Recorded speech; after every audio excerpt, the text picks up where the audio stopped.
I'd asked the kid I was babysitting what he thought was lurking out there in the woods. He said, "My mom." I'd been babysitting all summer to make some extra cash. At first, I just asked around school to see if anyone needed someone to watch their siblings or knew someone who might be interested. I started with families I knew, but eventually I needed more money, so I posted an ad on Craigslist. It didn't take long to get a response from a family living out in the suburbs. What bugged me, though, was how their house sat right next to the woods, no neighbors anywhere close. At first, I was a little freaked out. They were strangers with a cabin in the middle of nowhere. But I pushed past the fear because of the pay. The house itself was a cozy little cabin, clean, with a nice garden in the back. There was a gate that led to a trail winding into the woods. They had a small lantern hanging in the garden and a swing out back. The living room had a big window facing the forest, and during the day, sunlight poured in. The kitchen was right next to it, with a counter facing another large window framed by potted plants and vines, plus some goofy signs like, "Home is where the family is," or, "In this house, we say sorry." Upstairs, there were just 2 bedrooms. The attic was a tiny space with a window looking out at the woods, too. The kid, his name was Milo, was quiet. Honestly, I didn't like or dislike him. I tried to form some opinion, but he didn't stand out either way. He wasn't mean or stubborn, but he wasn't some sweet little angel either. He was about 5 or 6, so I'd put him to bed quick and then snoop around the house. I'm always curious about the people who hire me. I know it's not exactly encouraged, but I'd dig through people's stuff whenever I got bored. It was probably around midnight that night when I slid open one of the drawers in the guest bedroom. Inside was a jumble of jewelry, coins, notepads, pins, and buttons. This family loved collecting random junk and hanging it around the house. I liked poking through it. While I was messing with this little ceramic horse statue, I moved it around, watching how the moonlight hit the porcelain from different angles. I wondered if I should take it. Would they even notice? My chest tightened and my mouth went dry. Suddenly, the horse wasn't bathed in moonlight anymore. A massive shadow fell over it, dancing across the porcelain. I glanced around. The shadow took up half the room. I couldn't make out what it was or what could have cast it. It just seemed so wrong. I expected fear to hit me hard and freeze me in place. Was someone at the window? I told myself it could be a bird. That's the rational explanation. I could settle all this doubt just by looking up, but I didn't. Because what if it wasn't a bird? What then? I stood there, stuck, for what felt like forever, not knowing what to do. Then it passed. The horse glowed in the moonlight again. I let out a shaky breath and slipped it into my pocket. At the time I didn't know it, but that was my first brush with whatever it was. Something made me stop snooping and head downstairs. I turned on the TV and curled up on the couch. At some point in the night I heard creaking upstairs. It shouldn't have scared me that much, but it did. I went to check. The house was dark and still. The 2 bedrooms across from each other were empty. Where'd the kid go? Milo? My voice cut through the silence, and I felt like an intruder ruining the night's peace. Milo, where'd you go? That nagging feeling of being watched wouldn't leave, so I turned and stared. The attic door was open now. Every instinct screamed at me to leave, but my mind was spinning, refusing to let go. What if there was an intruder? What if they'd taken Milo? If I'd just looked up at the window when that shadow passed, I'd know what I was dealing with. If I'd had the guts to face it. My voice sounded weaker this time, but I had to try. Milo? A response came almost instantly, from the attic. Weird. What was he doing up there? I stepped onto the first stair. "What are you doing up here? It's late. Your parents will be home soon." Step by step, I tried to adjust my eyes to the dark. The attic was pitch black compared to the rest of the house. A sliver of light fell on a small silhouette. "Milo, you up here, what are you doing? You freaked me out." I finally reached him and put my hands on his little shoulders, but he didn't answer. He just stared out the tiny window into the woods. "What's going on?" I asked. "What are you looking at?" I sat beside him and peered out. The grass started at the house, pierced by trees that got thicker the farther out you looked until you were swallowed by the forest. No sky visible, just branches closing in around you. The wood stretched from the garden and devoured the horizon like a black mass blending into the night. The window framed this darkness, this suffocating void. It felt like we were at the edge of the world. Would we dare venture into it? Would we just fall off the earth? Milo stood there, staring. "What do you see?" He didn't answer, so I decided to figure it out myself. I studied the scene. Nothing stood out at first. Of course, I just had to look harder. The more you stared, the more you noticed movement. Birds, the wind rustling branches, leaves swaying gently. Then the shadows hit you next, smears shifting across the ground. I could have stared out there for years. Maybe that's why Milo didn't move. There's something about the night that keeps you awake. "What do you think's lurking out there?" I asked him, trying to sound playful. "In the woods?" "My mom," he said. I blinked a few times. That was unsettling. Kids say weird stuff, sure, but why that? Was he joking? "Your mom? What's that supposed to mean? Lurking means what?" "Oh, lurking's like when you wait or move slow in the dark 'cause you don't want to be seen," I explained. "Yeah, but you lurk when you want to do something bad too," he said. "Like animals lurking before they attack. Or monsters." I added that last bit to spook him. "So what do you think's lurking out there in the woods?" "My mom," he said again. My body tensed. That's not funny. I don't want to be funny. "Why do you keep saying that? Your mom? That's an old joke, and it stopped being funny ages ago." "I'm not joking." "Okay, bedtime. Your mom can't be lurking out there. I've seen her. She's nice. I don't know what she's told you, but she's not a cannibal. She's out with your dad right now, and they'll be home in a few hours. If they find out you're not asleep, I'm in deep trouble. Don't tell them, okay?" "I won't," he said. "Come on, let's go down. I'm serious. She's a vampire or something." I didn't care much about what I said, 'cause in my head everything had a logical explanation. But Milo's eyes widened. "Yeah, that could have been her." "Stop it, I'm serious." "And what's she want with us? Does she want to eat me?" We were in his room now, and I tucked him into bed. I turned my back to the window facing the hall. It felt way creepier than I expected. "She doesn't want to eat you. That's great. I taste awful anyway. Good night." I tried to stand and leave, but he grabbed me. "Wait, don't look at me now. I want to tell you about this dream I had.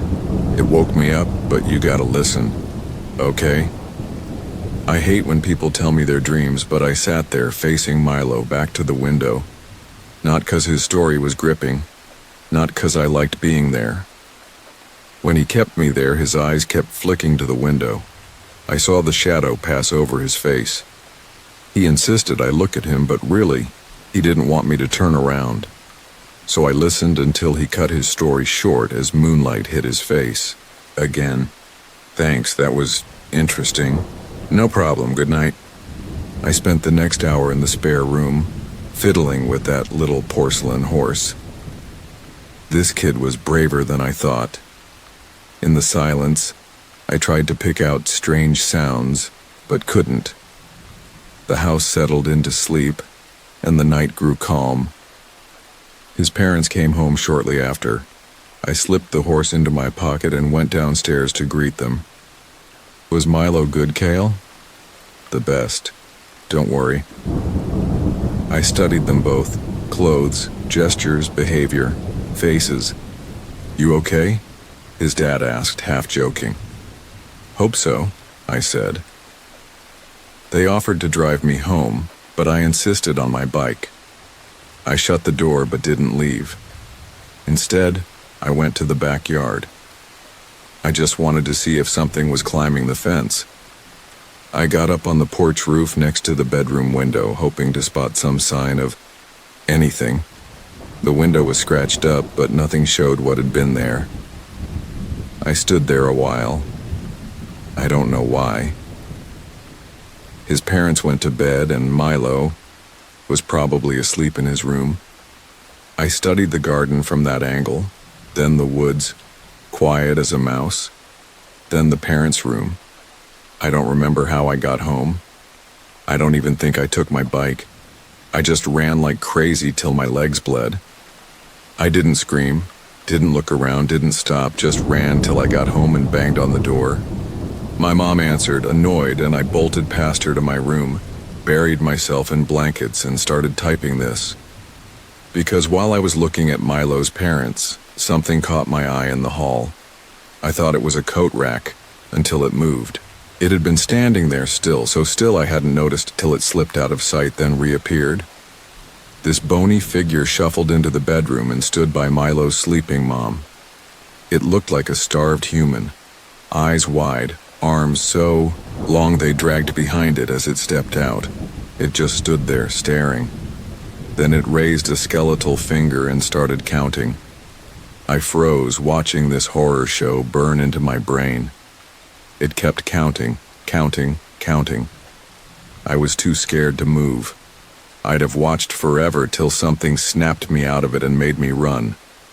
It saw me.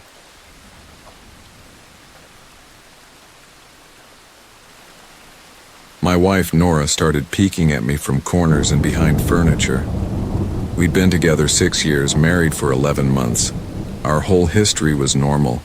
Never once did I notice anything odd. No red flags. I can't stress enough how out of character this was.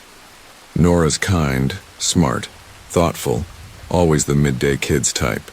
Scaring me or pranking wasn't her thing. She doesn't even like horror movies. When we first dated, she agreed to watch The Shining with me because she knew I loved horror. She was so scared she couldn't finish half of it before we turned it off. She hates anything creepy and never pranks. She's just not that person, and that's fine. But that's what's so weird about this. It's not her.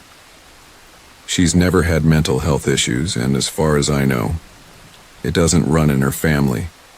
Some people can hide that stuff, sure, but in 6 years I'd have seen some sign.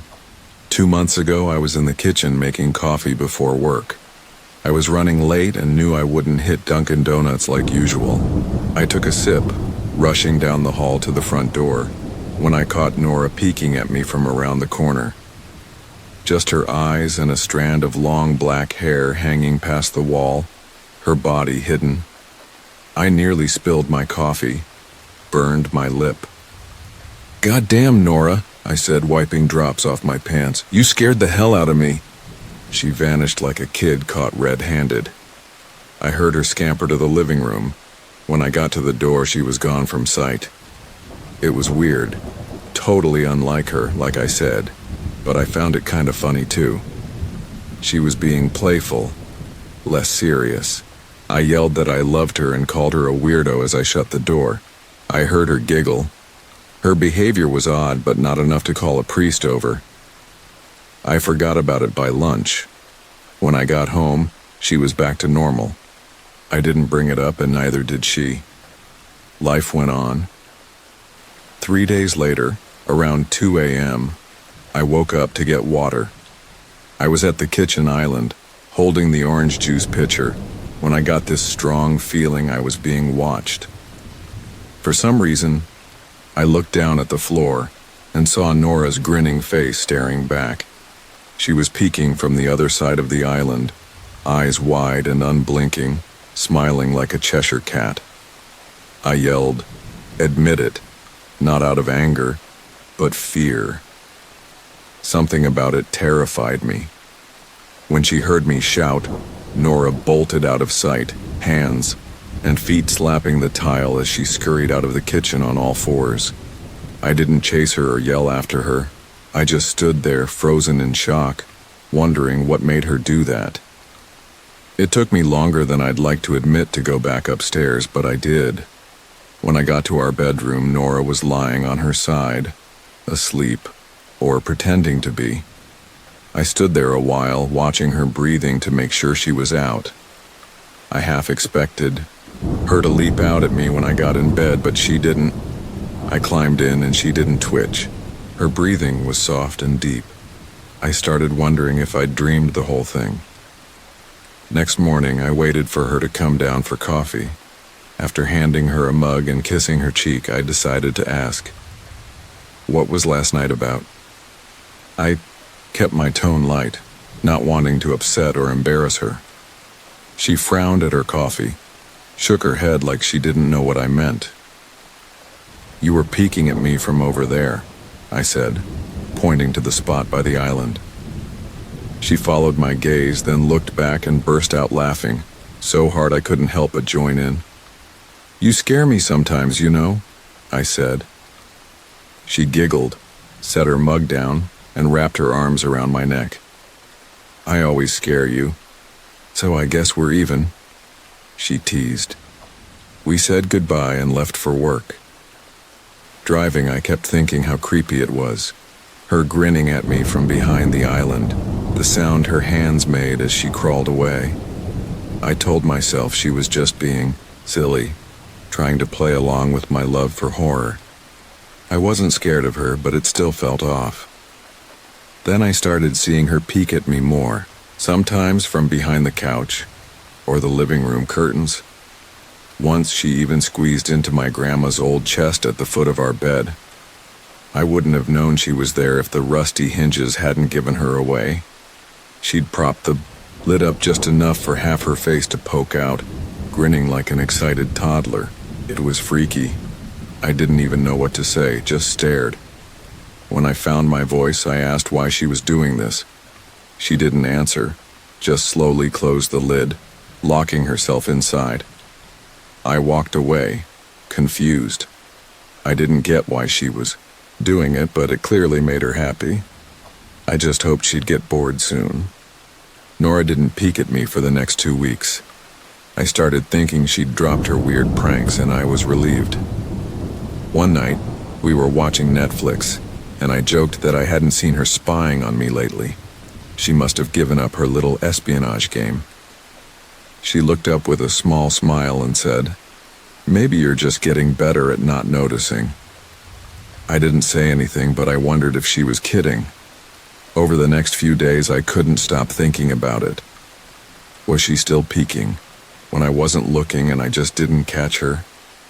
What did she get out of it? I got paranoid, constantly checking if she was watching from a corner or behind a door. I'd jump whenever she wasn't in my sight line at home. I felt stupid and a little crazy, but after a couple weeks with no incidents, I started to relax. I stopped checking behind furniture and told myself it was just a bad memory. Then, a few days ago, things got way worse. Nora had left to visit a friend, and I was sprawled on the couch playing games on my laptop. Around 9 p.m., I hopped in the shower. While lathering my hair, I got this awful feeling I was being watched. I slowly opened my eyes and nearly had a heart attack. Nora was peeking from behind the shower curtain, her whole head inside, body outside. Her long black hair hung over the curtain, dripping wet at the ends. Her mouth stretched in a horrible grin, eyes wide and red like she hadn't blinked in ages. I screamed and stumbled back into the wall. She didn't move, didn't flinch. Her makeup ran down her cheeks in 2 black streaks. She looked unhinged, totally insane. I was terrified. We stood like that for minutes, neither of us saying a word. Finally, after what felt like forever, she slowly pulled her head back. I saw her blurry silhouette through the curtain as she backed toward the bathroom door. A second later, the door slammed shut hard enough to shake the mirror. I yelled again and leapt out to lock it.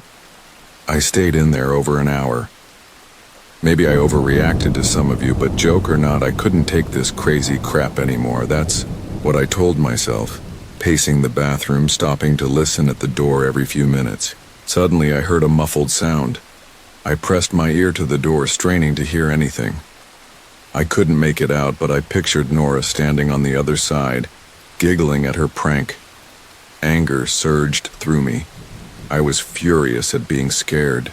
In my own house, forced to hide in the bathroom for an hour over a damn joke. If it was a joke, it was a lousy one. "Nora, I'm freaking pissed," I shouted. I waited for her to apologize or call me a jerk, but instead, I heard a faint moan. So soft I wondered if I'd imagined it. Then total silence. "Nora?"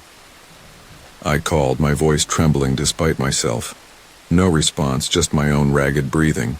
"I swear to God, stop it," I yelled, banging the door. I waited for her to snap back, something I'd expect after talking to her like that. I'd never yelled at her before, but nothing. Just the drip of the shower. I won't lie, I was too scared to open that damn door and face my own wife. I waited another half hour. It felt like a lifetime when you're terrified. Finally, I decided I wouldn't hide in the bathroom all night. I knelt and peeked under the door. I half expected her face staring back, but thank God it wasn't there. I could see straight down the hall to the stairs, but no Nora. I didn't know if I should be relieved or not. I watched for a few minutes, waiting for her head to pop up over the top step. It never did. I stood, hand hovering over the knob, psyching myself up to open it. I turned the lock with shaky fingers, about to yank it open, when I heard a sound that still makes me sick to think about. A louder moan than before, and this time I knew exactly where it came from.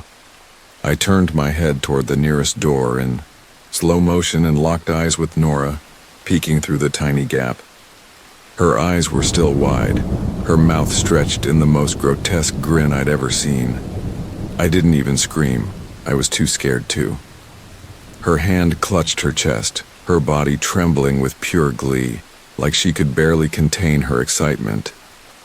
A short, raspy moan slipped from her throat, deep and rough, making my whole body shudder. Somehow I found the strength to rip the bathroom door open and run. I bolted down the stairs, grabbed my keys and phone from the living room table, and ran outside to my car. I heard her high-pitched laughter behind me, but I didn't even check if she was closing in. I didn't bother shutting the front door. I peeled out faster than I should have, shaking the whole time. Maybe from fear, maybe from cold, maybe both. I hadn't grabbed a coat or even shoes, just in my boxers, hair still wet. I drove straight to my brother Theo's house, 40 minutes away, ignoring every call and text. I didn't check my phone till I was parked safe in his driveway. Nora had called 4 times and sent a bunch of messages asking where I'd gone, and why I'd left like that. I threw my phone at the dash in a rage, furious at her acting so casual. Theo and his wife were shocked to see me, especially in just boxers, but told me to stay as long as I needed. Theo lent me clothes and asked what happened. I told him Nora and I had a fight, but didn't get into details. I didn't want him, thinking I was overreacting to a prank, even a weird one. I mean, I'd spent years encouraging her to loosen up, stop being so serious. I wanted her to relax, but this sure as hell wasn't what I had in mind. I tried sleeping on their couch, but my brain wouldn't let me. Every time I closed my eyes, I saw Nora's face staring from inside the closet. Knowing she'd been there with me the whole time gave me chills. She hadn't left the bathroom. She'd snuck into the closet and slammed the door to mess with. And just thinking about going home made me anxious. I tossed and turned till Theo gave me a sleeping pill to knock me out. My sleep was full of awful dreams, all of Nora's grinning face.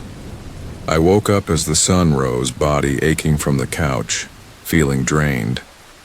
I knew I'd have to call Nora eventually, but I didn't know what to say. I wasn't going home unless she swore she'd stop this creepy crap. I just wanted my serious, normal wife back. It had never looked so good to me. I was about to call her when that familiar feeling hit. I was being watched. I stared at the ceiling, heart in my throat. I didn't want to look away, but the longer I ignored it, the worse it got. My eyes moved off the ceiling almost on their own.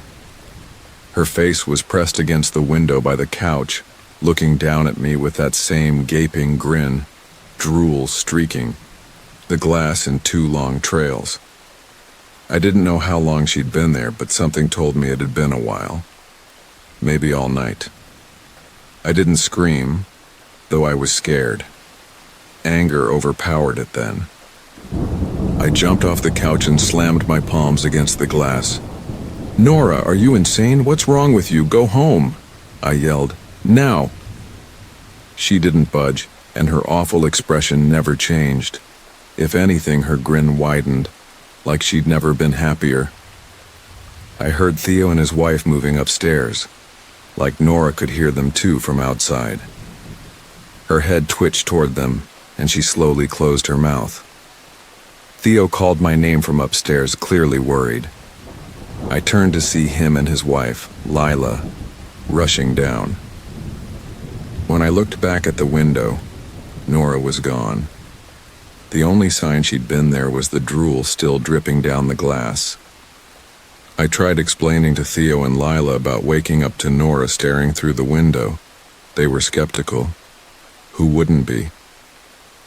Theo and I went outside to check under the window, but there were no footprints, just a small dent in the dirt, maybe from an animal, Theo guessed. I didn't argue. They figured I'd dreamed it all, but they didn't get it, and I was too tired to explain. I called in sick to work that day and turned off my phone. I didn't want to face Nora. Talking to her was too much right then. I started believing something was seriously wrong with her, something unfixable. No matter what she promised, we'd never be the same. That thought broke me to my core.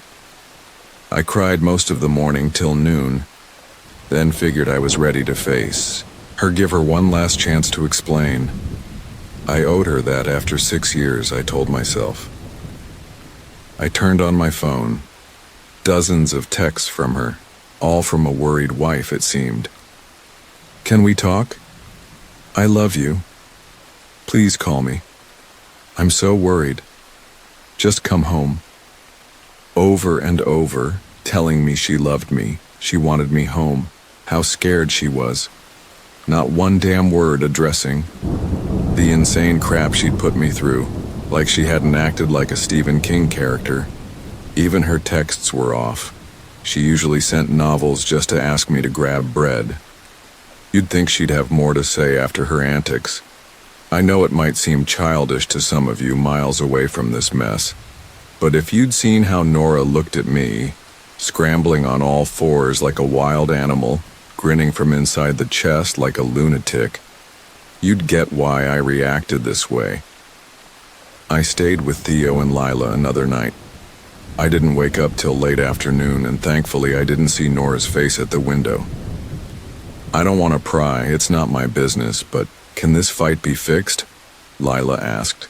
She'd made us sandwiches for lunch, and I knew she wanted to dig into it without seeming nosy. I don't know. She's like a different person, I said, choosing my words carefully.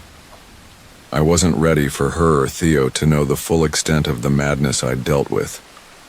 People change, Ben, but she's still the woman you married. Maybe you two just need to talk it out. Whatever's going on, I'm sure it's fixable, she said, playing peacemaker. I think it's past that now. Talking won't help. I don't trust her, I said. Those words stung. I missed and loved my wife, but how do you live with that? Constant fear. Didn't sound appealing. Nora, Loves you. She must be a wreck, Lila said. I don't know about that, I replied. Yeah, well, to me she seemed like it. I've never seen her so upset. Not like Nora, you know, Lila said, shaking her head sadly.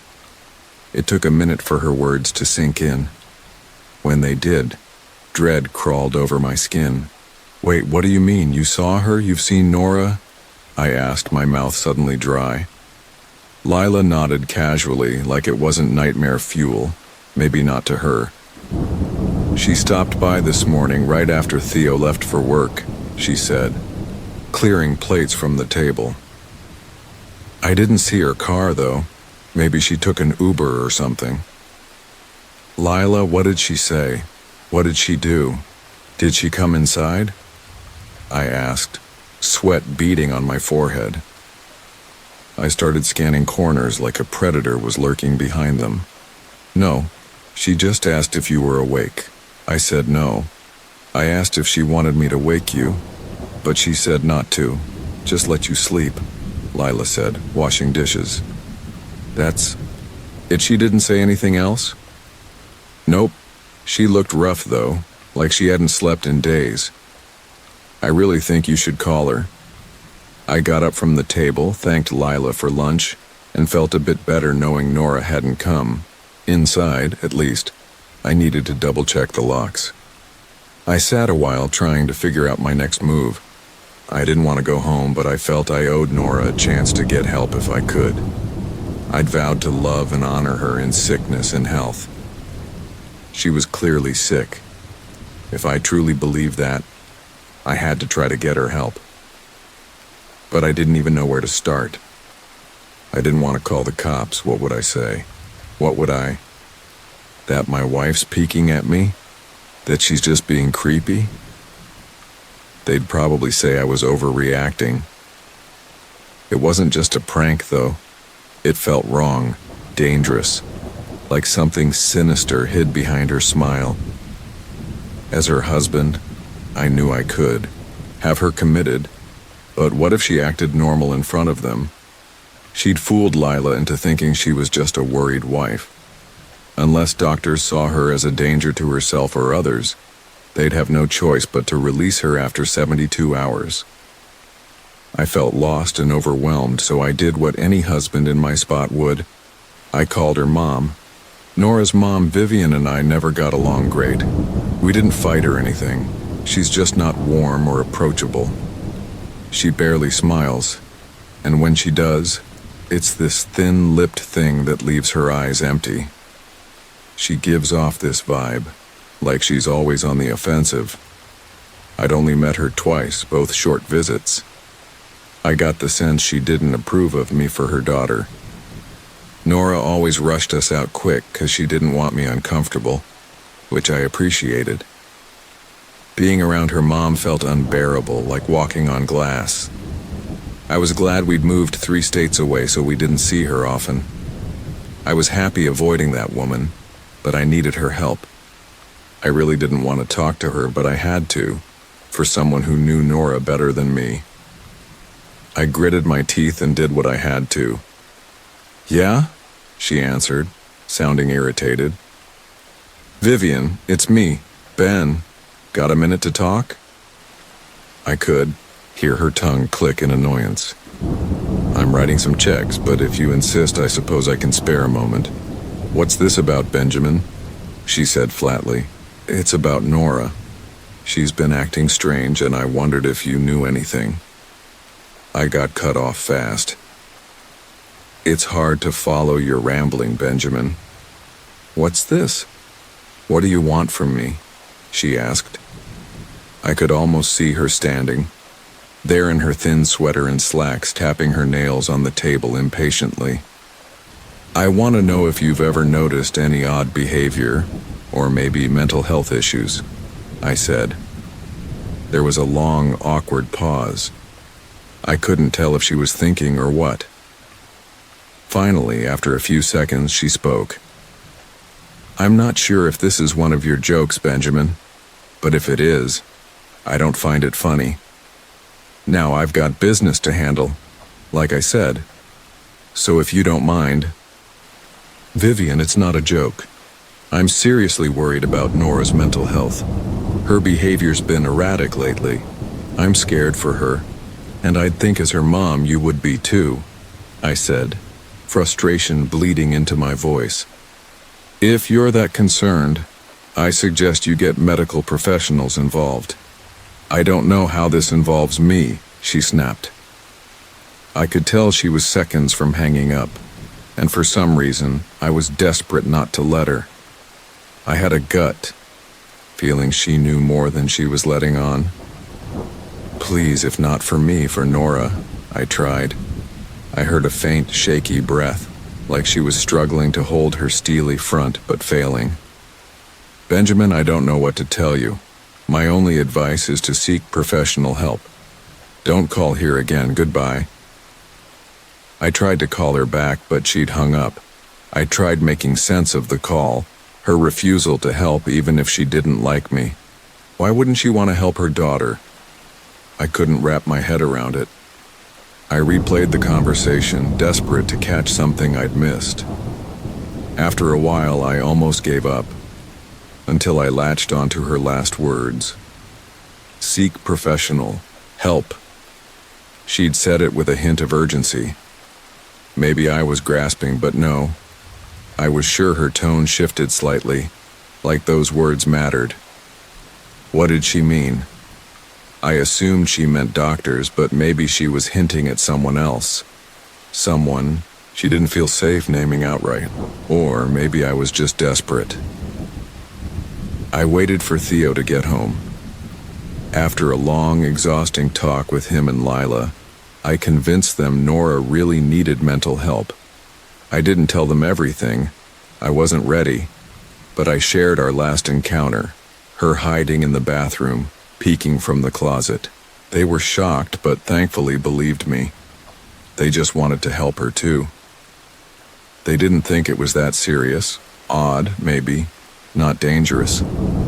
Lila half-jokingly suggested it was some weird YouTube prank. Theo didn't think we should involve the cops, but offered to come with me. I gladly accepted. He figured talking to her calmly, coaxing her to go willingly, was best. I agreed to try it his way. At least I wouldn't go into that house alone. We drove over this morning after breakfast. No way I was going at night. As we pulled into the driveway, my stomach flipped. Her car wasn't there, but I didn't let my guard down. The front door was ajar, and for a split second I thought I'd see her eyes staring through the gap. I shook, sweating, but Theo was fine, hands in his pockets like he was strolling through a park. I envied his ignorance. I pushed the door open and got hit with a stench. Theo smelled it too and stepped in behind me, nose wrinkled. "What do you guys clean the floors with around here, shit?" "Shh," Theo muttered. "Quiet," I said, eyes darting around for any sign of Nora. The house was silent and dark, though it was 10 a.m. All the curtains were drawn tight, no sunlight sneaking in. If I hadn't left just 2 days ago, I'd think the place was abandoned. We moved through, each room checking anywhere she could hide, calling her name now and then. "Why are you looking under the couch?" Theo finally asked. "We're not looking for your wife?" He looked at me like I was nuts. "Let's just go upstairs," I whispered. He shook his head but followed me up to check the bathroom and spare room. On the way, my shoes crunched on glass shards scattered across a few steps. I noticed a wedding photo of me and Nora on the wall along the stairs, smashed. The frame hung crooked, all the glass gone. I stared at it, throat tight. We'd taken that picture right after leaving the church after our vows. She'd looked so beautiful in her white dress. I never thought her face would become a source of terror for me.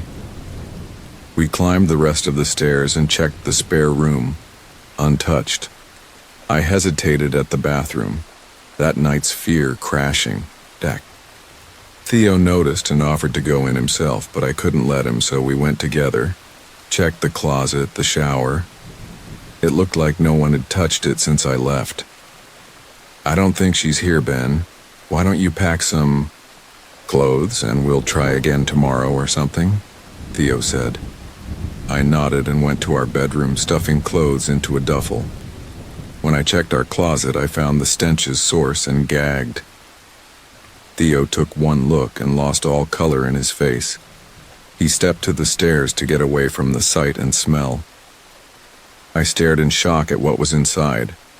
The bedroom closet carpet was soaked, or at least dozens of eyeballs were neatly lined up in pairs. Some were quarter-sized, others small as marbles. I gaped at the eyes she'd collected, from little animals, I guessed, and shuddered, wondering how she'd gotten them.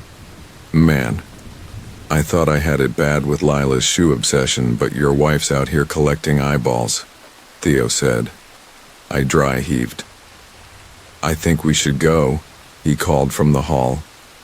"Yeah," I said, grabbing my duffel and shutting the closet door on my new nightmare. I stepped into the hall and took a deep breath. I could taste the rot on my tongue and gagged again. "Who lines up eyes in a closet like that?" Theo muttered. "I tried telling you she needs help," I said. "She doesn't need help, Ben. She needs an exorcist or something," he said, eyes wide with fear.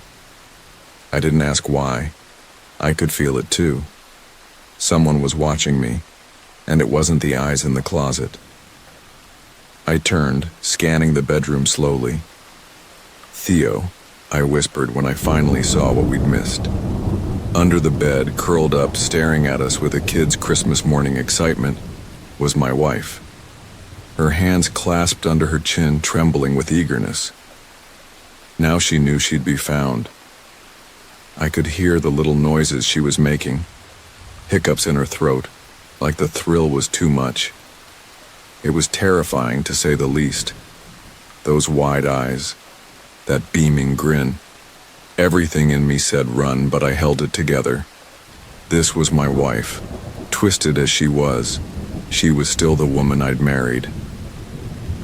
"We gotta help her," I said softly. "Nora." She didn't answer, but her head jerked side to side in quick little shakes, like she was nodding. "Honey, I just want to help, okay? Can you let me do that?" "I love you, Nora," I said gently, stepping closer, approaching her like a dangerous animal. "I love you." She let out a small moan from that gaping mouth, and I had to fight the urge to bolt. Her shoulders shook, her eyes wide as saucers. I crouched to see better and immediately spotted blood on her hands. They trembled harder as I got close, like she could barely hold herself back. "Nora, are you hurt? You're bleeding," I said. She nodded again, her bloody fingers twitching up and down like she was playing an invisible piano. Sometimes they brushed her chin, smearing blood on her skin. I wanted to recoil in disgust. The stink rolling off her was revolting. I could feel bile clawing up my throat. Her lips were cracked and dry, thin blood seeping between the splits. I knew she wouldn't come out on her own, but I couldn't leave her like this. I inched closer and reached for her. The excited hiccups grew louder, her hands shaking, fingers curling. That's when I saw blood leaking from between them. "Oh God, Nora, you're bleeding," I said instinctively. I reached to grab her hand, but before I could touch her, she lunged at me. A sharp pain shot through my arm, and I fell back on my ass. My arm burned. I could see blood dripping onto the carpet. I looked at her in shock. She was laughing hysterically, her fingers clutching a big shard of glass. "You guys okay?" Theo asked from behind me. I turned and nodded, clutching my arm to my chest. When I faced Nora again, her focus had shifted. She wasn't looking at me anymore, and she wasn't laughing. She stared past me at Theo, eyes locked on him like a starving lion sizing up a gazelle. Her mouth still gaped, but it twisted into a snarl. I stood and backed down the hall, afraid to take my eyes off her. "You're bleeding?" Theo asked. The second those words left his mouth, Nora scrambled out from under the bed fast, the glass shard still in her fist. "Run, Theo!" I yelled. He must have been too scared to move, 'cause a second later I felt my back slam into him. He was still at the stairs, staring at the horror show my wife had become. Nora crawled out completely and stood in the bedroom doorway, face twisted in rage, body taut. Blood dripped from her fingers to the floor. "God, Nora," Theo said. You, playing hide and seek?" I reached back and shoved him toward the stairs. "Move your ass, Theo," I said, low but firm. Nora's head jerked in quick, hard nods, and she grinned, mouth so wide her chin nearly hit her chest. I heard Theo mutter a prayer, then he bolted down the stairs. I stood at the top, torn between love for a woman who clearly needed serious help and self-preservation. "I just want to help," I said, choking back tears. Her eyes locked on me again. She slowly raised the glass, holding it out front, then charged at me, grinning with wild glee. Thankfully, my body took over. I flew down the stairs, jumping 2 or 3 at a time. I hit the front door before I felt it grab me, arms around my neck, her open mouth by my ear so I could hear those awful hiccups up close. I threw her off. She hit the floor. I felt a sting in my back as she went down, but I ripped the door open and bolted to my car. Theo was in the front yard, on the phone with the cops. I didn't say a word, just ran to my car and jumped in. Theo got the hint and followed, still on with 911. I checked the rear view, sure I'd see her chasing us, but I didn't. I drove straight to the ER, got 11 stitches in my arm and 3 in my back. The cops asked a ton of questions and went back to the house to check, but of course Nora was gone. They told me to stay with a friend or family for a while and file a restraining order ASAP. Somehow none of that mattered. I dropped Theo off and went to a motel an hour away. I wanted as much distance between me and Nora as possible. I've been here the last 4 hours. I figured the cops might find her, might help her. She needs it bad. But now I don't think so. 40 minutes ago, I got a text from an unknown number. 3 words. "I found you." Attached was a picture, dark and grainy, but I knew right away. No mistaking it.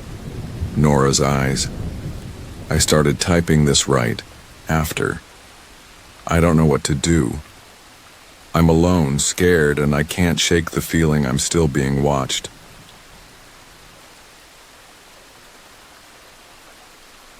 I still remember the exact day I moved into this small apartment on the outskirts of the city.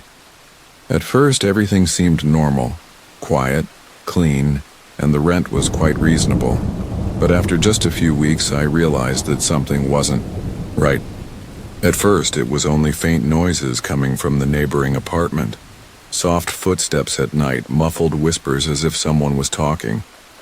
But what was strange was that, according to the building manager, the apartment next door was completely empty. No one had rented it. I thought maybe someone was sneaking in, to stay temporarily, or perhaps the sounds were echoing from the floor above. I tried to ignore it and continued with my daily life. However, the strange occurrences began to happen more frequently. One evening, while cooking dinner in the kitchen, I heard a knock on the door. Knock, knock, knock. 3 clear, firm knocks. I opened the door, but the hallway was empty. Nothing but darkness. I told myself it was probably kids playing pranks and went back inside. But then the knocking became more frequent. Sometimes it was 3 knocks, sometimes 5, and always at midnight. Each time I opened the door, the hallway remained empty. The most unsettling part was that even though I couldn't see anyone, I always felt like there was a pair of eyes watching me from the other side of the door. Then one night, I decided to install a security camera outside my door. It was a small, compact camera connected directly to my phone. I hoped it would help me figure out who or what was knocking. That night, I placed my phone on the table and went to bed early. The next morning, I checked the footage. The video started with an empty hallway. At exactly midnight, the knocking sound rang out. But what made my blood run cold was what appeared on the screen. In the frame, the door to my apartment slowly opened, even though I was certain I had locked it tightly. And then, a hand appeared. A pale, bony hand with long, dirty nails. The hand reached for the edge of the door, pushing it open slightly, revealing a dark void behind it. There was no one standing there, just the hand. Shivering, I turned off the video, unable to watch any further. But the strangest part hadn't ended yet. A few days later, I found a letter slipped under my door. It was written in messy, illegible handwriting, with the following message: "Please help me. I can't leave this place." At that moment, I was truly terrified. I called the building manager to ask about the history of the neighboring apartment. After some hesitation, he revealed that a young woman had lived there a few years ago. She was a quiet person who rarely interacted with her neighbors. One day, she disappeared without a trace. The police investigated but found no leads. The apartment had been vacant ever since. A chill ran down my spine. I decided to do some research on this woman. I found a few old articles online mentioning that she used to work at a cafe nearby. When I visited the cafe, I met an older employee who remembered her clearly. Her name was Sarah, he said. A kind girl, but always seemed anxious. Once she told me she felt like someone was watching her. She even changed her locks multiple times, but it didn't make her feel safe. After hearing this story, I decided to do one last thing. I knocked on the door of the neighboring apartment. Even though I knew it was empty, I wanted to try. I knocked 3 times, just like the knocks I'd been hearing for weeks. And then a weak voice came from the other side of the door. A woman's voice. "Help me." I froze, unable to believe my ears. Then I ran back into my apartment, locked the door tightly, and didn't dare go outside for the rest of the night. The next morning, I decided to move out immediately. But the story didn't end there. A month later, I received an email from an unknown account. The email contained only one line: "You abandoned me." Attached was a screenshot, the same video from the security camera that I had deleted. But this time in the frame, it wasn't just the hand. There was also the face of a woman, blurry and full of anguish, staring directly into the lens. It all started on a stormy, rain-soaked night around 2 a.m. I was lying in bed, scrolling aimlessly through social media on my phone.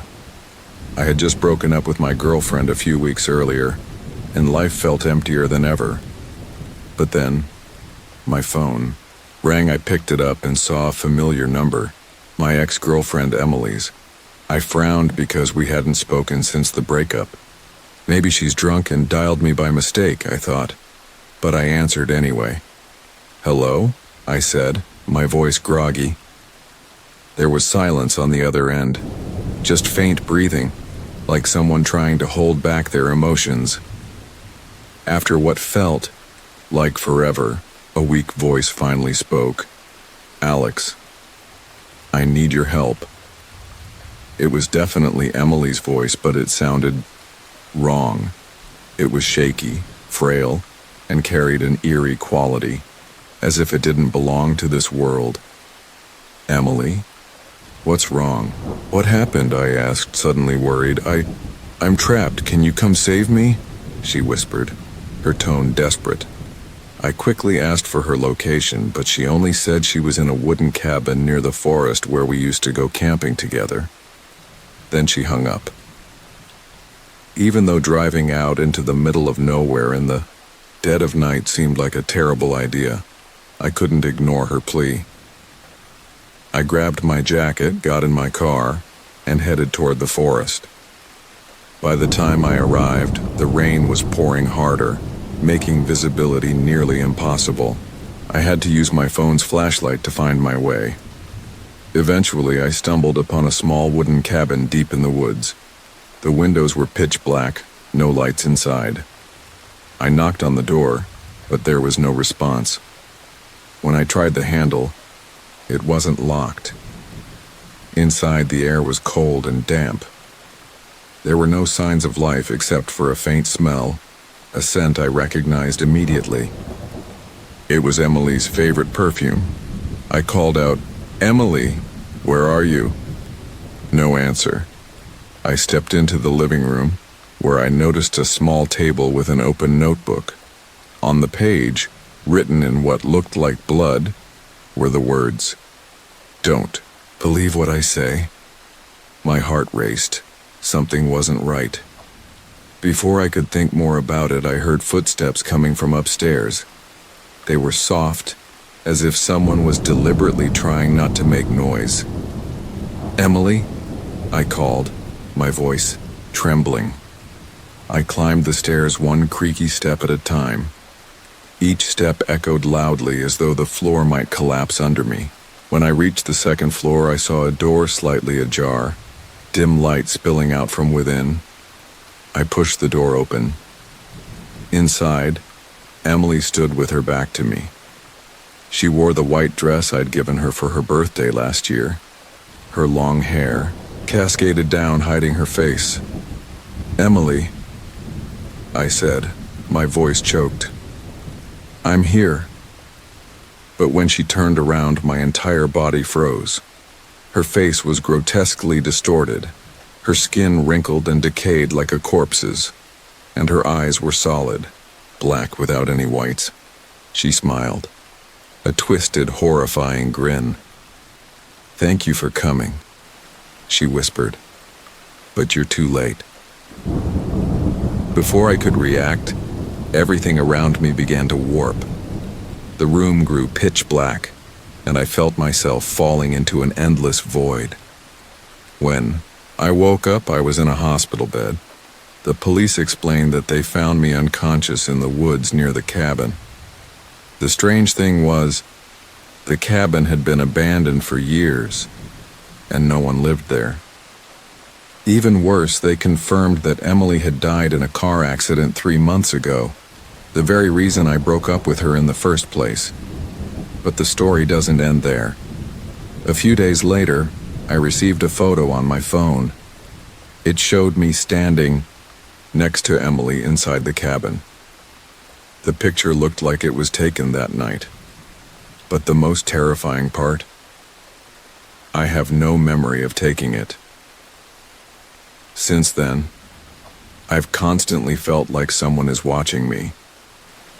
Sometimes I hear footsteps in the house, even though I know I'm alone.